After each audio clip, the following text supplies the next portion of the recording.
Taib. Bismillahirrahmanirrahim. Assalamualaikum warahmatullahi wabarakatuh.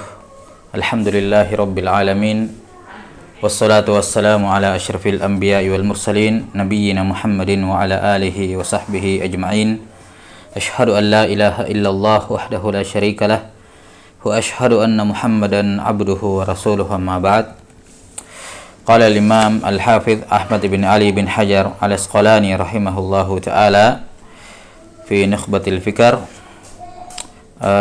Terakhir sudah masuk dalam penyebutan hadis-hadis yang mardud bisababi ta'nin firrawi, dan sudah berlalu zikr penyebutan as-sabab al-khamis war-rabi wa kadza as-salis ar-rabi al-khamis al-munkar thumma al-wahamu in tuli alaihi bil qara'ini wa jam'i turuqi fal mu'allal.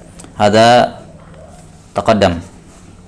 Taib. Thumma qala rahimahullahu ta'ala thumma al-mukhalafah in kanat bitaghiri siyaqi famudrajul isnadi aw bidamji mawqufin bimarfu'in famudrajul matan. 6. Pembahasan berikutnya berkenaan dengan al-mukhalafah, ya, bentuk-bentuk mukhalafah dalam riwayat.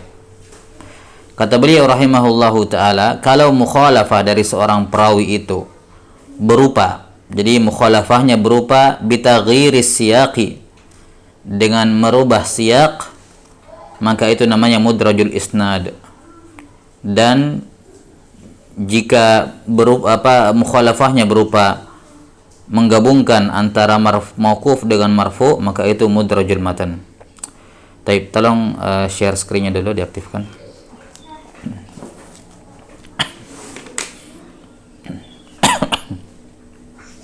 Nah, jadi al-mudraj ini secara umum terbagi menjadi dua. Ada mudrajun fil isnad dan ada mudrajun fil matan. Sudah aktif? Belum ya? Iya. Mudrajul isnad dengan mudrajul matan. Adapun mudrajul isnad disebutkan di situ oleh Al-Hafidz Ibnu Hajar rahimahullahu taala, ma ghayyira fi siyaqi isnadihi. Apa-apa yang hadis yang dirubah siyak matannya. Apa siyak sanadnya? Yang dirubah siyak sanadnya. Adapun mudrajul matan, ya, ma udkhila fi matni faslun atau ma laisa minhu bila fasl. Taib. Belum aktif share screen-nya, tolong diaktifkan. Nah, mudrajul isnad adalah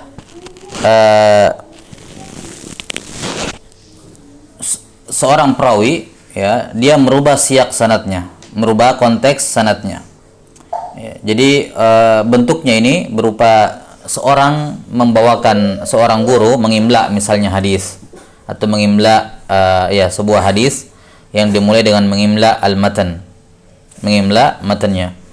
Kemudian ketika dia mengimla matan, dimulai dengan mengimla sanad, maksud saya. Dia mengimla sanad.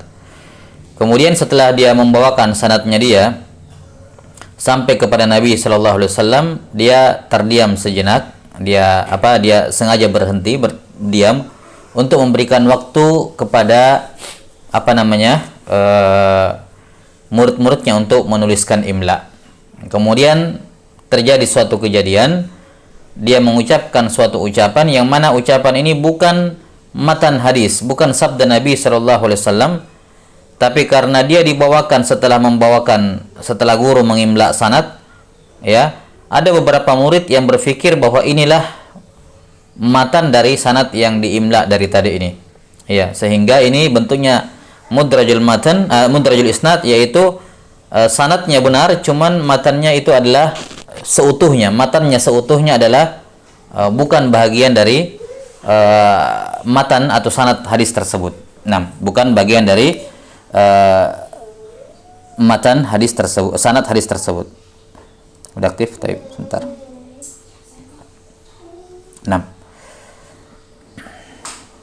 Jadi ini ya. Jadi mudrajul isnad adalah seorang guru menyampaikan mengimla akan sebuah sanad. Kemudian setelah menyebutkan sanad, dia berhenti sejenak untuk memberikan kesempatan murid-muridnya menyalin atau menulis sanad. Kemudian terjadi sesuatu dan dia kemudian mengucapkan suatu ucapan yang mana ini bukan matan dari hadis yang dari tadi dia imla sanadnya, ucapan lain, ya. Namun karena dia dibawakan setelah membacakan sanad, ada sebagian muridnya yang berpikir bahwa oh inilah matannya, sehingga dia pun menulis itu matan hadis tersebut. Nah, dia menulis matan hadis tersebut. Nanti kemudian ketika diriwayatkan, pasti terjadi mukhalafah. Sebagian murid-murid yang salah paham ini, dia akan meriwayatkan hadis dari gurunya dengan sanad yang ini, tapi dengan perkataan yang itu.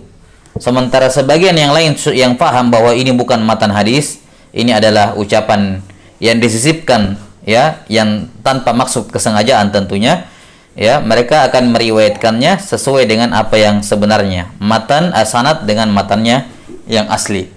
Nah, contoh kasus ini, contoh realnya adalah apa yang disebutkan berkenaan dengan kisah Thabit ibn Musa Az-Zahid. Kisahnya Thabit ibn Musa Az-Zahid. Ya, disebutkan kisahnya bahwa Thabit bin Musa, ya, Az-Zahid ini pernah masuk menjumpai Syarik ibn Abdullah Al-Qadhi. Ini rawi Syarik ibn Abdullah Al-Qadhi, ma'ruf, rawi yang fihi dha'fun, ya, ada kelemahan pada hafalan beliau. Beliau seorang qadhi tapi dhaif dalam riwayat. Nah, beliau kemudian mengimla sanadnya, ya, dia mengatakan pada sanadnya, dia mengimla sanadnya kepada murid-muridnya. Dia mengatakan haddatsana al-A'mash, an Abi Sufyan an Jabir, ya, an Abi Sufyan, ya, dari an Jabir. Nah, an Jabir radhiyallahu taala anhuma annahu qala Rasulullah sallallahu alaihi wasallam. Kemudian siapa? Syarik terdiam. Diam sengaja untuk memberikan kesempatan kepada muridnya untuk menyalin sanad yang dia bacakan tadi. Dia katakan haddatsana al-A'mash, ya, kemudian an Abi Sufyan an Jabir qala Rasulullah sallallahu alaihi wasallam, kemudian dia diam. Nah, ketika dia diam itu, masuklah Thabit bin Qais Az-Zahid tadi yang terkenal dengan kezuhudannya. Masuklah Thabit bin Musa, Thabit bin Musa, bukan Thabit bin Qais. Thabit bin Musa datang masuk ke dalam majelis. Ya, mungkin ini ingin ikut di situ atau apa namanya, tujuan yang lain. Yang jelas dia terkenal dengan ahli ibadah. Tatkala Syarik ibn Abdullah melihat wajah Thabit ibn Musa, beliau pun kemudian memuji Thabit bin Musa yang beliau lihat wajahnya itu terang benderang. Wajahnya bercahaya. Kemudian Syarik melontarkan pujian kepada Thabit. Ya, beliau berkata, "Man kasurat salatuhu bil lail hasuna wajhuhu bin nahar." Man kasrat salatuhu bil lail hasuna wajhuhu fin nahar. Siapa yang banyak salatnya di malam hari, maka akan indah wajahnya di siang hari. Yani beliau mengucapkan itu sambil melihat wajahnya Thabit ibn Musa. Nah, sebagian murid-muridnya yang hadir di situ mengira itulah matan hadis tersebut, maka ditulis, ya, ditulis. Nah, maka di sini dia akan mukhalafah dengan murid-muridnya, gurunya yang lain yang faham bahwa ini bukan matan hadis, kita masih menunggu matan, belum dibacakan, ya, belum dibacakan. Nah, ini namanya idraj mudrajun fil isnad. Jadi sanadnya sanad yang asli, sanad beneran, cuman matannya seutuhnya matan itu bukan dari hadis tersebut, atau bukan milik dari sanad tersebut, ya, melainkan dia ucapan dari si guru, ya, yang dia bawakan setelah membawakan sanad tanpa ada fasal dan ada bayan, tanpa ada jeda dan tanpa ada penjelasan. Di sini ada jeda karena dia diam, tapi dia tidak ada penjelasan kalau ternyata itu bukan matan hadis tersebut, melainkan beliau memuji Thabit ibn Musa. Karena itulah di sini pentingnya dalam ketika majelis imla itu seorang guru harus fokus, ya, tidak terganggu dengan hal-hal yang lain, ya, tidak terganggu dengan hal-hal lain karena kesalahpahaman bisa muncul, ya, semacam ini. Ini mudraj al-isnad. Jadi mudraj isnad simpelnya adalah matannya sanadnya sanad yang asli, tapi matannya seutuhnya bukan hadis Nabi sallallahu alaihi wasallam. Dia adalah ucapan biasa, apakah ucapan dirinya atau ucapan yang lain, yang jelas bukan sabda Nabi sallallahu alaihi wasallam, kemudian disambungkan atau dibacakan diucapkan setelah penyebutan sanad sehingga seorang berpikir bahwa itu adalah matannya padahal bukan. Bentuk mudraj yang kedua adalah mudraj fi al-matan, dan ini terjadinya lebih banyak dibandingkan mudraj fil isnad. Ya, mudraj dalam matan itu lebih sering terjadi dan lebih banyak kasusnya dibandingkan mudraj fi al-isnad. Mudraj fil matan adalah ma udkhila fi matnihi, suatu lafaz atau kalimat, ya, ataukah jumlah yang dimasukkan, disisipkan ke dalam matan, ya, ma laysa minhu, yang dia bukan merupakan bagian dari matan tersebut, dan dia menyisipkannya bila fasal, tanpa ada perantara, tanpa ada penjelasan, ya, bahwa ini bukan sabda Nabi sallallahu alaihi wasallam. Ini mudrajul matan. Jadi perbedaan intinya antara mudrajul matan dengan mudrajul isnad, kalau mudrajul matan ini sanadnya betul, matannya juga betul. Matannya ini betul, ada, cuman disisipkan di dalamnya kalimat-kalimat atau tambahan yang bukan merupakan bagian dari matan tersebut. Disisipkan padanya ucapan perawi, ya, ucapan perawi, ataukah mungkin ucapan sahabat, pokoknya bukan dari Nabi sallallahu alaihi wasallam kalau hadis yang diriwayatkan dari Nabi sallallahu alaihi wasallam. Kemudian disisipkan padanya ucapan yang bukan ucapan Nabi sallallahu alaihi wasallam, tanpa ada penjelasan, tanpa ada fasal. Nah, ini namanya mudraj al-matan. Kalau mudrajul isnad memang matannya sama sekali bukan. Matannya seutuhnya itu bukan itu matannya, ya. Adapun mudrajul matan, matannya sudah benar, cuman ada sisipan padanya beberapa lafaz atau lafaz tertentu. Nah, kemudian mudrajul matan ini ada 3 bentuk, ada 3 jenis berdasarkan tempat terjadinya. Ada mudrajun fi awalil matan. Yang kedua ada mudrajun fi wasatil matan. Dan yang ketiga mudrajun fi akhiri al-matan. Nah, ini yang paling sering terjadi yang ketiga, yakni mudraj di akhir matan. Adapun contoh mudraj di awal matan atau di awal hadis, ya, ada beberapa contoh yang disebutkan oleh ahlul ilm. Semisal ucapan hadis Abu Hurairah radhiyallahu ta'ala di mana Nabi sallallahu alaihi wasallam bersabda, katanya di hadis ini, asbighul wudu, ya, wailun lil aqabi minan nar. Asbighul wudu wailun lil aqabi minan nar. Sempurnakanlah wudu. Kenapa? Karena celaka tumit-tumit itu akan dibakar dalam neraka ketika dia tidak terkena air wudu. Para ulama menjelaskan bahwa yang menjadi matan dari hadis ini hanyalah sabda Nabi sallallahu alaihi wasallam, wailun lil aqabi minan nar. Celaka bagi tumit-tumit dalam neraka. Ya. Adapun kalimat di awalnya asbighul wudu itu merupakan mudraj dari ucapan Abu Hurairah. Ucapan Abu Hurairah. 6.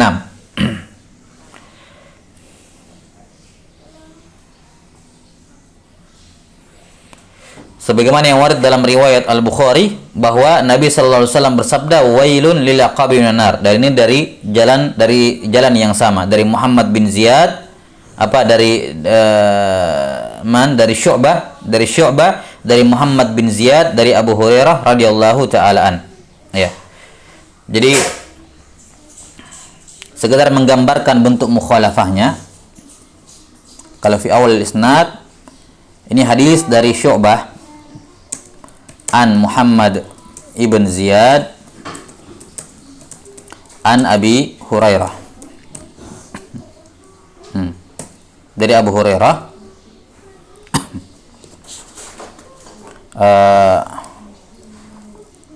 Adam bin Abi Iyas. Ini guru dari Imam Al-Bukhari. Ya, beliau meriwayatkan dari Syu'bah. Ya, meriwayatkan dari Syu'bah. Nah, dengan lafaz wailun lil aqabi minan nar. Kemudian syababah dan qatan. Nah, Abu Qatan ya, Abu Qatan dan syababah. Muhammad ibn Ziyad. Ya. Adapun syababah dan Abu Qatan, ya, keduanya meriwayatkan kilahuma an Syu'bah dengan sanad yang sama, ya, an Syu'bah bihi wazada, dan keduanya menambahkan di awal sanad apa? Asbighu al-wudu. Nah, jadi kita lihat mukhalafahnya, makhrajul sanad, makhrajul isnadnya berpulang ke Syu'bah. Syu'bah meriwayatkan dari Muhammad bin Ziyad dari Abu Hurairah. Kemudian murid-muridnya Syu'bah terjadi mukhalafah, terjadi ikhtilaf. Maksud saya pada tabaqat muridnya Syu'bah. Syababah dengan Abu Adam bin Abi Iyas, ya, Adam bin Abi Iyas, beliau meriwayatkan dari Syu'bah ibn al-Hajjaj, ya, dengan lafaz, dengan sanadnya Muhammad bin Ziyad dari Abu Hurairah, yakni marfu'an. Marfu'an, Abu Hurairah marfu'an. Nabi sallallahu alaihi wasallam bersabda, "Wailun lil aqabi minan nar." Sementara Syababah dan Abu Qatan keduanya meriwayatkan juga dari Syu'bah bihi, yakni bisanadihi, yakni maksudnya itu ringkasan. Kalau kita mau meringkas sanad kita katakan bihi. Oh, Syu'bah dengannya, berarti kita sudah tahu sampai ke belakang sama. Bihi yakni an Muhammad bin Ziyad dari Abu Hurairah juga secara marfu', ya, tapi wazada fi awwalihi. Untuk bagus dikasih keterangan wazada fi awwalihi, dan beliau Syababah dan Abu Qatan keduanya menambah di awalnya asbighul wudu.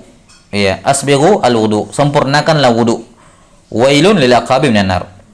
Maka di sini Syababah dan Abu Qatan menyelisih Abu Iyas, ya, menyelisih Adam bin Abi Iyas, afwan. Syababah dan Abu Qatan menyelisih Adam bin Abi Iyas. Keduanya menambahkan asbighul wudu. Ya. Sementara dalam riwayat Adam bin Abi Iyas ini disebutkan dalam hadis, ya, bahwa Abu Hurairah radhiyallahu taala anhu berkata asbighul wudu fa inna Abul Qasim sallallahu alaihi wasallam qala wailun lil aqabi minan nar. Dari Abu Hurairah qala asbighu al-wudu fa inna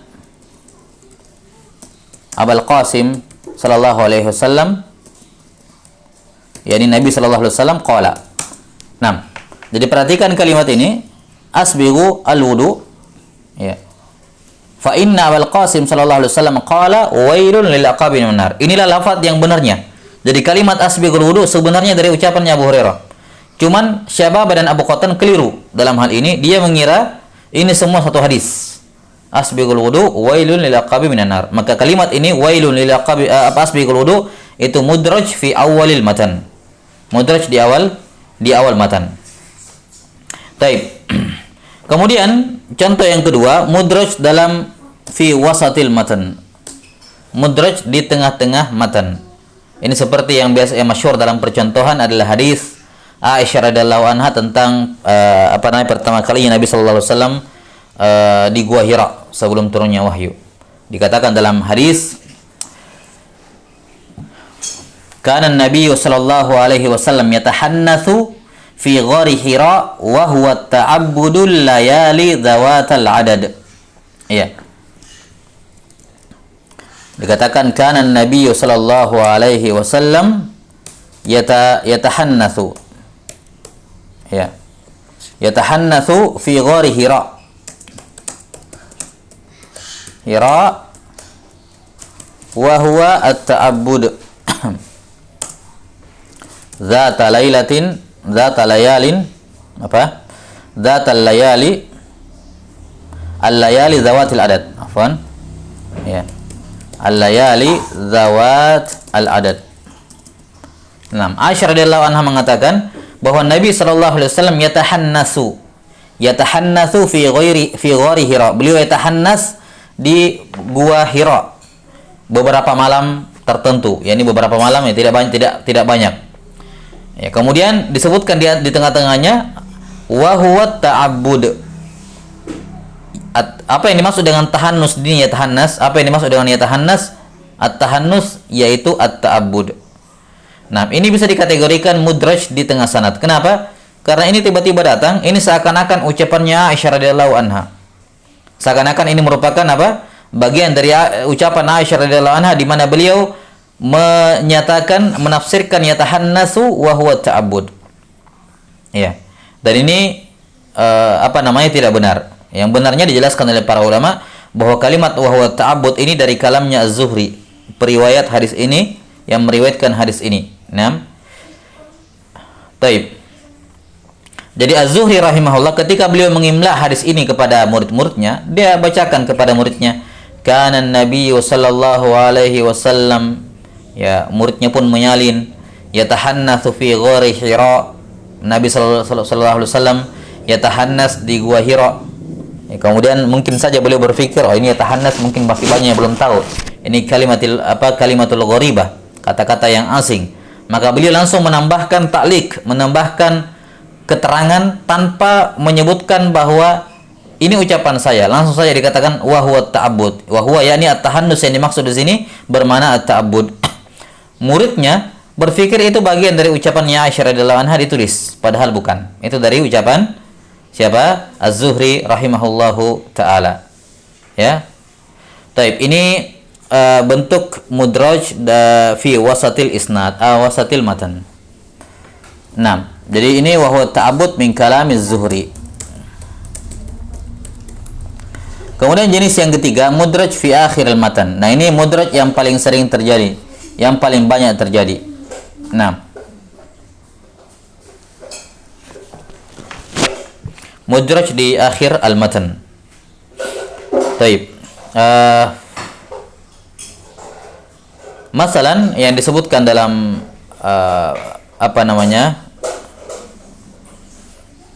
sebagian percontohan dalam mudraj fi akhir al-matan, disebutkan hadis Abu Hurairah radhiyallahu taala. Saya berpikir contoh yang lain tadi, cuma saya enggak ingat.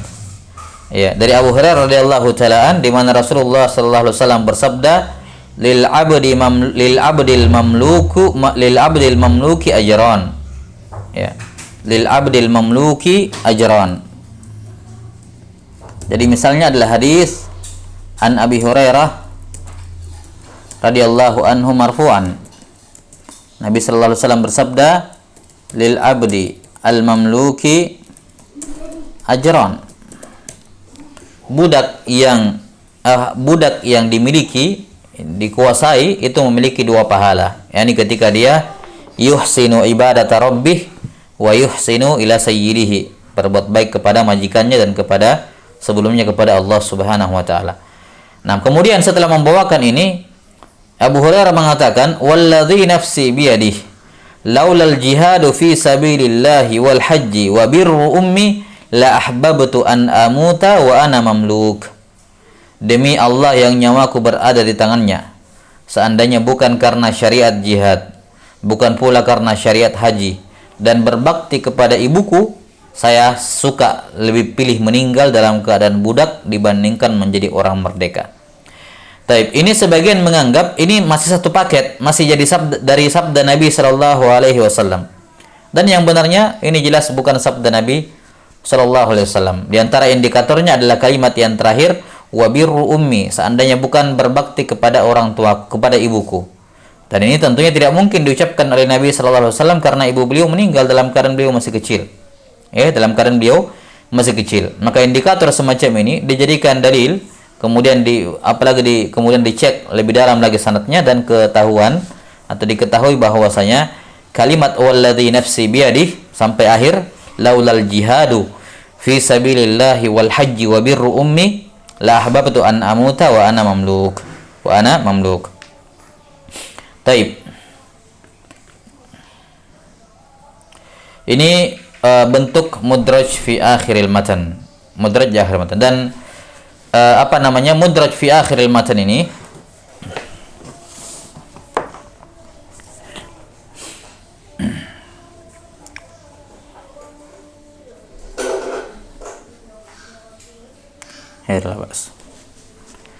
iya.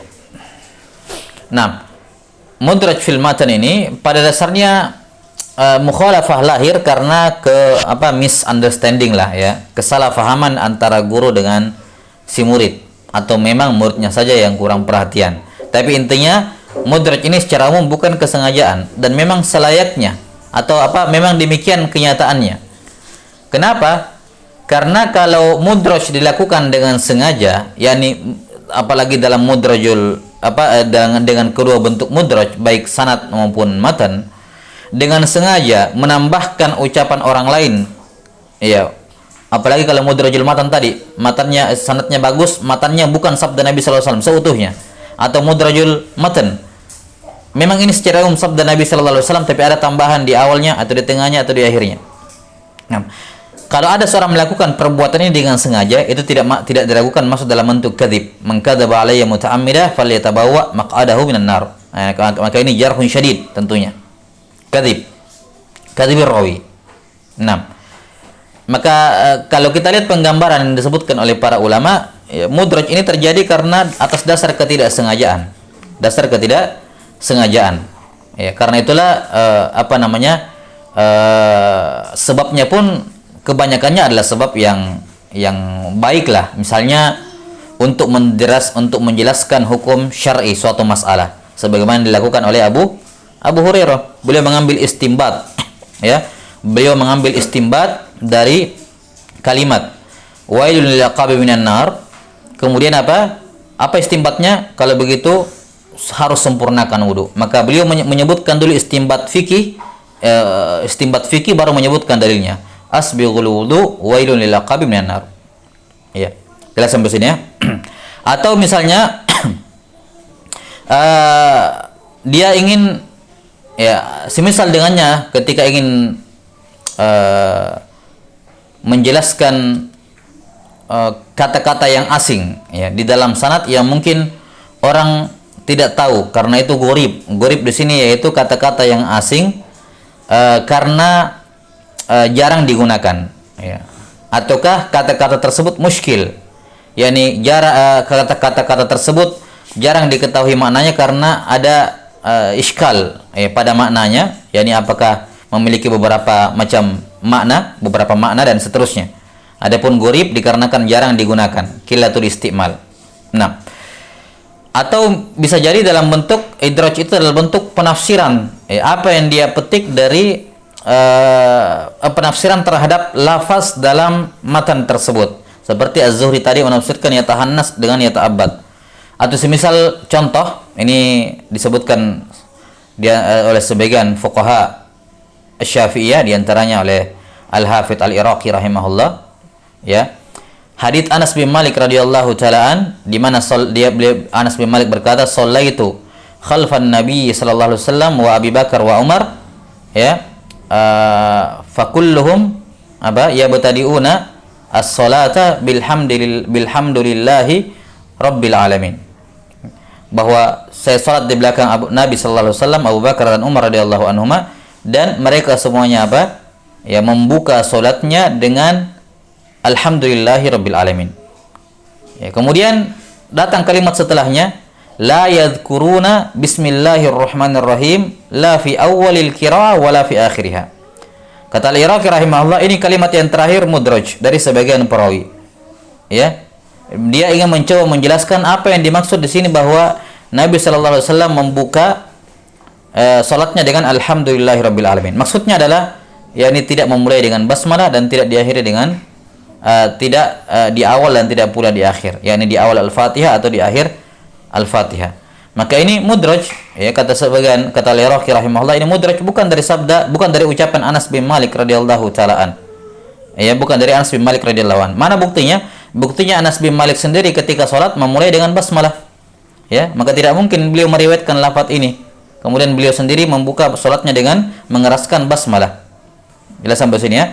Maka ini contoh mudraj, ini juga bentuk mudraj matan, mudrajul matan fi akhir, ya, fi akhir al-matan. Iya. Jadi ini tujuannya secara umum baik semuanya, karena itulah memang pada dasarnya mudraj ini karena faktor misunderstanding dari murid ataukah murid terhadap ucapan dari guru. Nah, karena itulah selayaknya ketika seorang guru mengetahui ada jenis-jenis hadis yang seperti ini bentuknya mudraj, maka hendaknya dia berhati-hati ketika ingin menambahkan lafadznya ke dalam matan. Iya.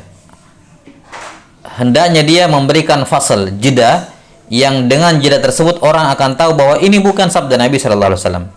Atau kalaupun tidak pakai jeda, dia berikan bayan, misalnya dikatakan qultu, ya, atau misalnya dikatakan intaha al hadis, atau ilahuna al hadis, ya, sampai di sini hadisnya selesai. Kemudian dia pun menyebutkan istimbat fikihnya, ya, bahwa hadis ini mengandung ini atau perintah seperti ini, supaya orang yang mendengarkannya tidak salah paham. Taib. Kemudian cara mengetahui mudraj, ya, tentunya yang sebagaimana bentuk-bentuk illat yang lain, bentuk-bentuk illah, bentuk-bentuk kesalahan dan kemukhalafah, semuanya hanya bisa diketahui dengan jam'ut turuq. Maka di antara mengetahui suatu lafaz itu mudraj atau tidak dengan mengumpulkan jalannya. Kalau memang dia mudraj, akan didapati dalam riwayat-riwayat yang kuat bahwa itu tambahan atau itu murni tambahan, bukan bagian dari al-hadis. 6. Ataukah dengan tansis dari para ulama. Tansis dari para ulama bahwa itu mudraj. Itu mudraj. Ataukah misalnya karena matannya itu tidak mungkin diucapkan oleh Nabi Sallallahu Alaihi Wasallam, seperti tadi berbakti kepada ibu itu kan tidak mungkin diucapkan oleh Nabi Sallallahu Alaihi Wasallam. Taib, ini selesai berkenaan dengan al-mudraj. Wallahu taala a'lam bissawab. Taib.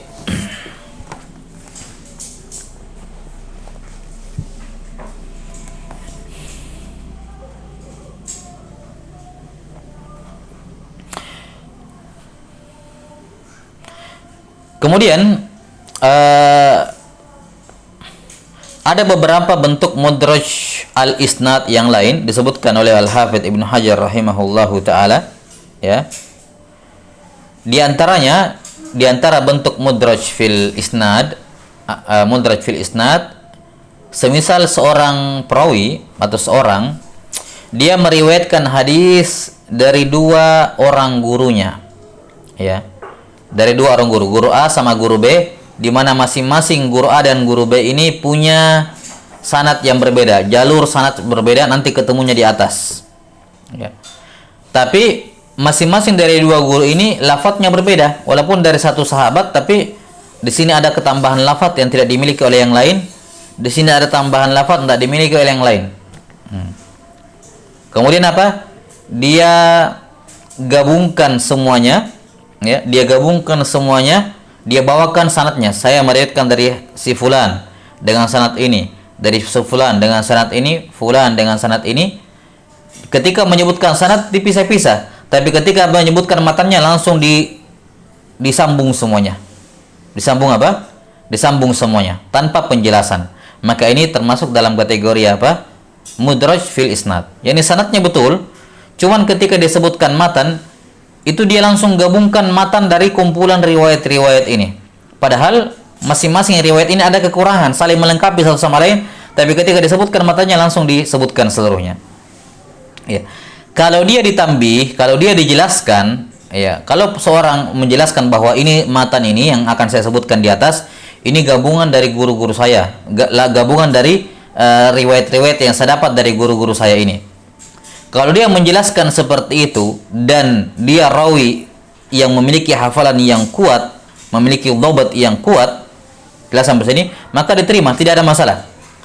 Ya, kenapa? Karena dia hafalannya kuat, dia bisa membedakan lafaz gurunya pakai untuk yang guru yang ini lafaznya seperti ini, kurang lafaz ini, tidak ada. Lafaz ini ada di riwayat guru yang fulan juga, tapi ini juga masih ada kekurangan, kelengkapannya di guru si fulan yang lain, gurunya yang lain.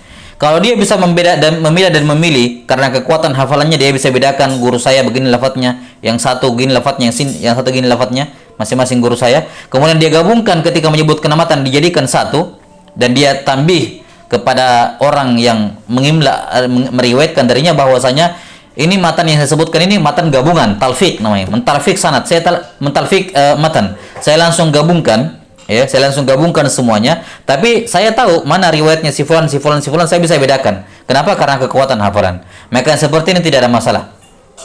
Ini sebagaimana yang dilakukan oleh Imam Az-Zuhri rahimahullahu taala ketika beliau meriwayatkan hadis tentang kisahul ifk, ya.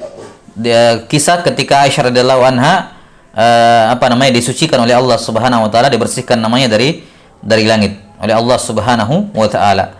Kisahul ifk. Beliau sebutkan, Az-Zuhri meriwayatkan, saya meriwayatkan kisah ini dari siapa?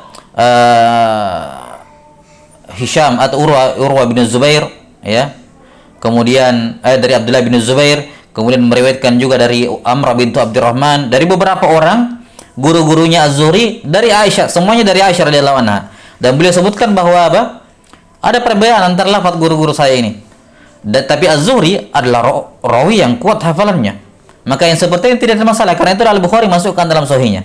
Lihat, silakan bisa dilihat bagaimana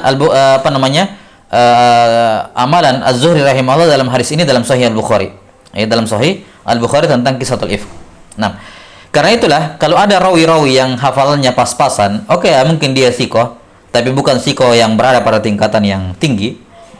Kapan dia menggabungkan dua guru dalam satu sanad, itu dilemahkan hadisnya. Kapan dia mengumpulkan dua guru dalam satu sanad, itu dhaif hadis, dilemahkan hadisnya. Makanya kalau seorang rawi mengatakan haddatsana fulan wa fulan wa fulan, 3 orang gurunya, kulluhum an fulan, ya, maka ini perkara yang berat. Menggabungkan 2 atau 3 guru dalam satu sanad itu perkara yang berat. Kalau hafalannya pas-pasan, siko tapi biasa, itu dilemahkan hadisnya. Kenapa? Karena tidak diperbolehkan seorang itu mentalfik sanad, ya, mentalfik sanad dari beberapa guru yang berbeda, ya, di mana masing-masing dari guru ini memiliki perbedaan lafaz, ya. Kemudian dicampur jadi satu, tidak boleh seperti itu. Ya, itu bentuk tasahul dalam periwayatan. Allahumma kecuali kalau memang betul-betul lafaz 2-3 guru ini persis sama, ya lah, tidak ada masalah. Ya. Tapi kebanyakannya tidak seperti itu. Ya.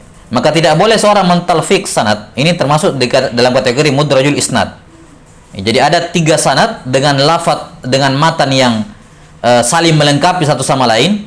Ketika dia bawakan sanadnya, dia bawakan 3 sanadnya, dia sebutkan semua sanadnya 3, tapi ketika menyebutkan matan langsung kalau dia berupa kisah misalnya, dijadikan dalam bentuk alur kisah. Padahal gurunya ini hanya meriwayatkan potongan ini potongan itu, ini potongan itu. Kemudian dijadikan satu. Seakan-akan semuanya meriwayatkan kisah tersebut. Ini mudraj dan tidak boleh seorang rawi melakukannya.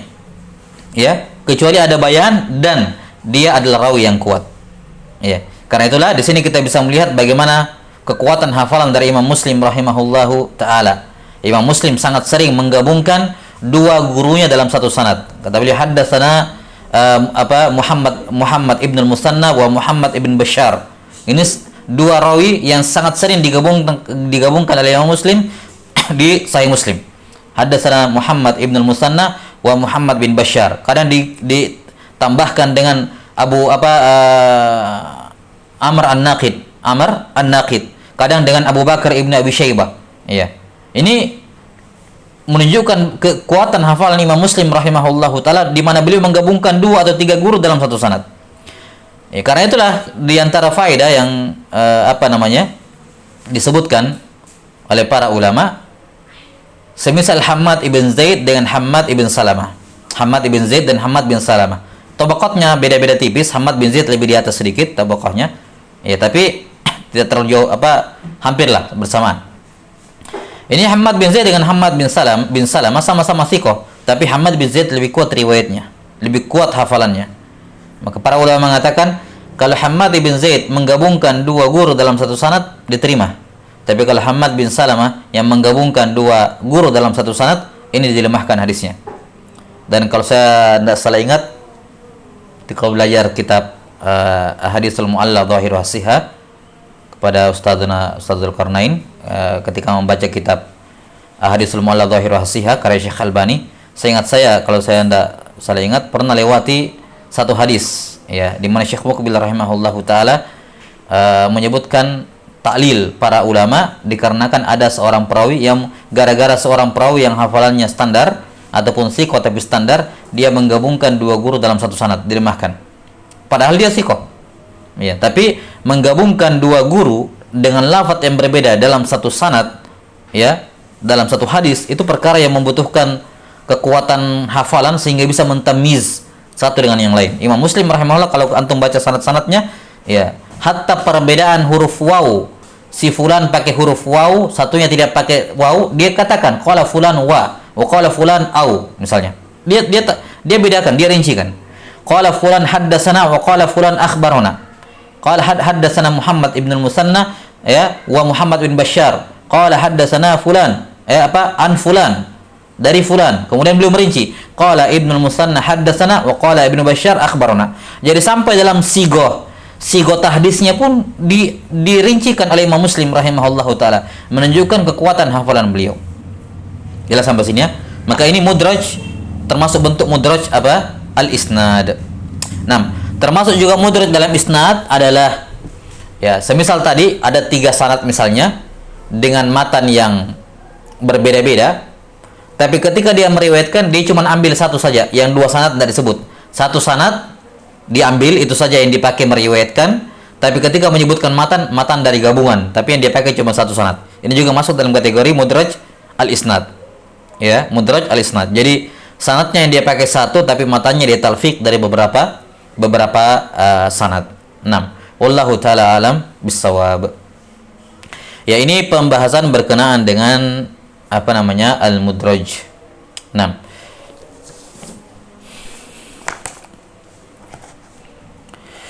Summa qala rahimahullahu ta'ala,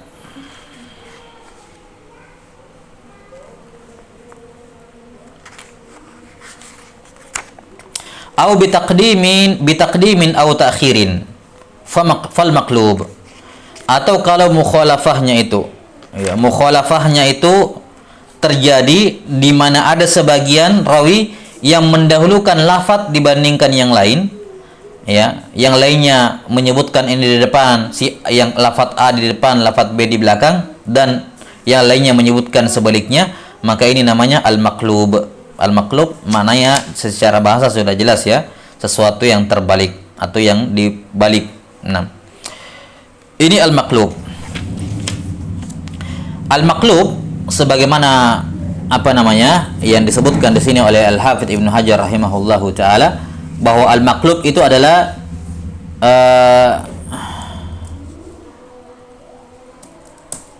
ya, memutar khilaf yang berupa takdim dan ta'khir. Jadi kita bisa katakan al-maqlub adalah ibdalu lafdhin bi akhar fi sanadin au matnil sanadi au matnil hadis, atau fi sanadil hadis au matnihi, gitu ya, au matnihi, sanad atau matannya, bitaqdimin au ta'khirin. 6. Mengganti sebuah lafaz, mengganti di sini maksudnya bukan diambil terus dibuang, tapi menggantinya dalam bentuk ditukar, takdim dan takhir. Jadi lafaznya enggak ada yang dibuang, cuman terjadi takdim dan takhir. Ini al-maqlub. Nah, al-maqlub sebagaimana al-mudraj juga nau'an, 2 jenis. Nah, yang pertama ada al-maqlub fi as-sanad, dan yang kedua ada al-maqlub fil matan. Maqlub dalam sanad dan maqlub pada matan. Adapun maqlub dalam sanad, misalnya pada nama perawinya. Misalnya ada rawi namanya Ka'ab bin Murrah. Ada seorang rawi yang hafalannya kurang kuat, dia sikoh mungkin, atau dia soduk, ya, kemudian dia menyelisih yang lain. Orang-orang yang lain pakai Ka'ab bin Murrah, dia sendiri mengatakan Murrah bin Ka'ab. Jadi diputar namanya dari bapaknya jadi namanya. Ya. Ini termasuk makluf fi sanad. Ya, makluf fi sanad. Ya, yakni makluf fi ismi rawi. Nama pada nama salah satu perawi. Misalnya Murrah bin Ka'ab menjadi Murrah bin Ka'ab bin Murrah atau sebaliknya. Iya. Misalnya dikatakan Khalid ibn al-Walid menjadi Al-Walid ibn Khalid masalan. Ini maklub namanya. Maklub dalam sanad secara khusus pada nama perawi dalam sanadnya. Ada juga bentuk maklub dalam sanad secara utuh. Sanadnya secara utuh terbalik, tertukar. Ya. Ini bentuk maklub dalam sanad ini yang sifatnya sanad secara utuh tertukar dengan matanya, ditukar, terjadi takdim dan takhir pada matanya. Ini sebagaimana yang diriwayatkan oleh Ibnu Adi ya dalam Al-Kamil dari sebagian guru, dari beberapa guru beliau ya, mengenai kisah imtihan ya, ikhtibarnya ketika ahlu al-Baghdad ya, ahlu Baghdad, penduduk kota Baghdad mengimtihan Imam Al-Bukhari rahimahullah. Jadi ketika Al-Bukhari rahimahullahu taala memasuki Baghdad ya, di mana sebelum itu nama beliau sudah masyhur, dikenal, Muhammad bin Ismail ya, seorang alim dalam hadis, dalam ilalul hadis. Maka ketika mendengar bahwa Al-Bukhari rahimahullah akan masuk ke Baghdad, dan ini Baghdad beliau selama hidup 8 kali pulang balik Baghdad ya, setiap kali beliau berjumpa dengan Imam Ahmad di Baghdad. Ketika pertama kali datang ke Baghdad, orang sudah dengar namanya ya, Al-Bukhari rahimahullah, dan beliau akan punya nama besar di Baghdad, sampai-sampai disebutkan oleh sebagian mustamli dari Al-Bukhari bahwa saya menjadi mustamli dari pengimla dari Sahih Al-Bukhari, dan hadir ketika itu 20.000 orang di Baghdad, 20.000 orang ya. Nah, menunjukkan kemasyhuran beliau di Baghdad ketika itu. Nah, di awal kali datang, orang-orang ulama-ulama Baghdad ada sebagian yang ingin menguji ya, apakah betul kenyataannya seperti namanya selama ini yang masyhur. Maka berkumpullah 10 orang. 10 orang ini kemudian mengambil 100 hadis. 100 hadis, sanad dan matanya lengkap, tapi kemudian mereka tukar-tukar. Misalnya matan hadis 1 ditaruh ke sanad yang ke-100. Ya, matan yang ke hadis yang ke-30 ditaruh di sanad sanad yang ke-70. Pokoknya sanadnya betul, tidak ada yang tukar-tukar dalam sanadnya. Matannya juga tidak ada yang otak-atik, cuma dipindahkan secara utuh. Sanadnya dipindahkan ke matan yang lain. Jadi sanad itu bukan lagi matannya yang benarnya, ditukar. Ya, kemudian setelah itu dibagi 10. Masing-masing orang bawakan 10 hadis. Maka Al-Bukhari rahimahullah datang. Dan ini kebiasaan di zaman dulu ya. Ya, di zaman dahulu itu orang apalagi Baghdad itu dikatakan oleh para ulama di zaman dahulu, siapa yang belum masuk ke Baghdad dia belum melihat dunia. Ya, ini pusat peradaban, ilmu, teknologi dan seterusnya di zaman keemasan Islam ketika itu. Nah orang termasuk kebiasaan ulama di zaman dahulu, kalau dia sudah punya ada pemikiran atau ada sesuatu ilmu yang dia ingin sebarkan, dia tinggal datang ke Baghdad. Dia masuk ke majelis-majelis, dia dia minta diuji tentang ilmunya. Beliau perdebatkan ilmunya. Ya. Dan itu yang dilakukan oleh Imam Syafi'i rahimahullahu taala ketika beliau sudah mengambil ilmu dari Imam Malik, sudah mengambil ilmu dari Asy-Syaibani ya, Muhammad bin Hasan Asy-Syaibani, kemudian beliau tinggal di Mekah ya, setelah dari Irak kembali ke Mekah, kemudian di situ beliau permantap dan akhirnya mencetuskan mazhab qadim. Kemudian beliau datang ke mana? Ke Baghdad, dalam tanda kutip mendebat murid-muridnya, para ulama di Baghdad, untuk menguji mazhab beliau, ya, pemikiran beliau.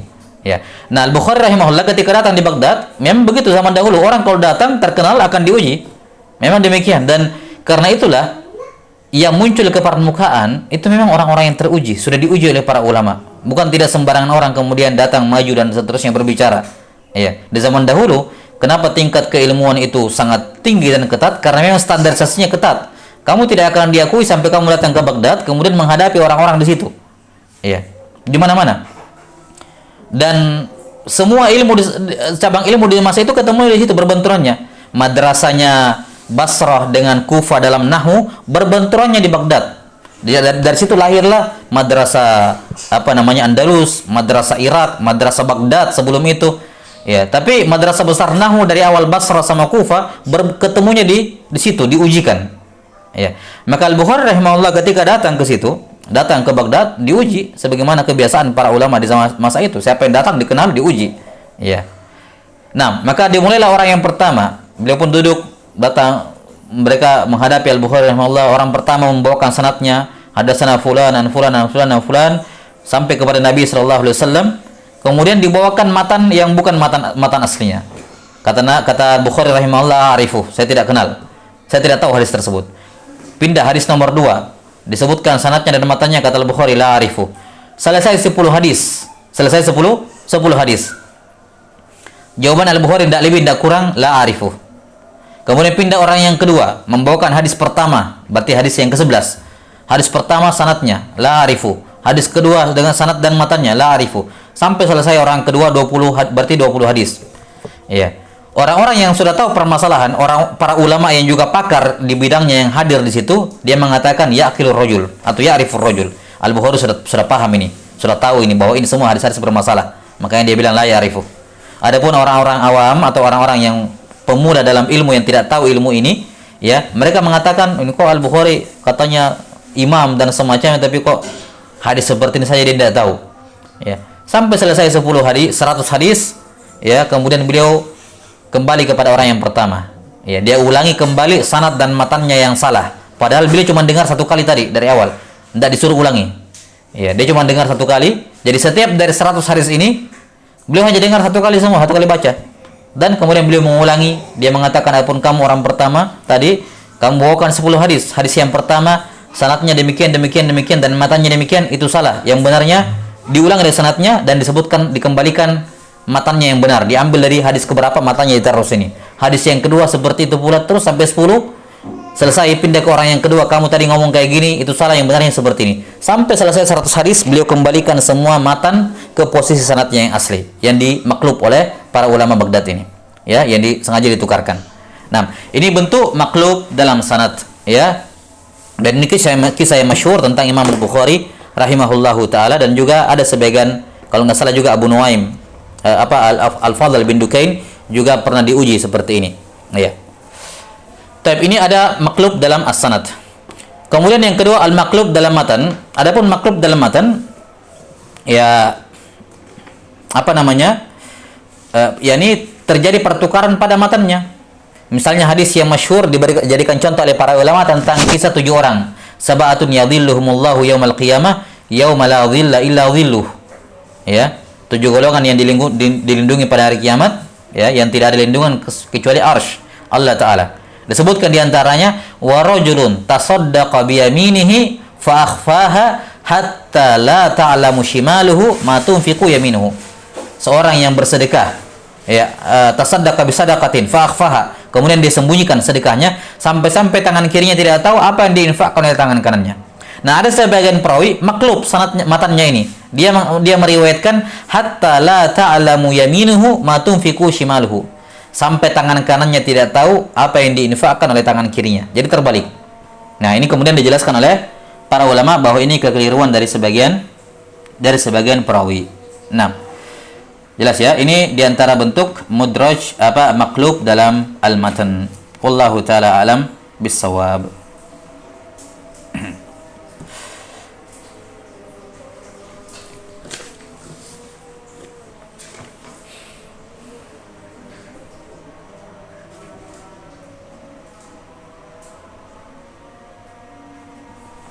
Baik.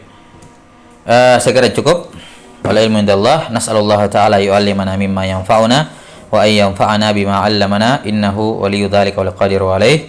Subhanakallahumma bihamdik asyhadu an la ilaha illa anta astaghfiruka wa atubu ilaik. Walhamdulillahirabbil alamin. Assalamualaikum warahmatullahi wabarakatuh.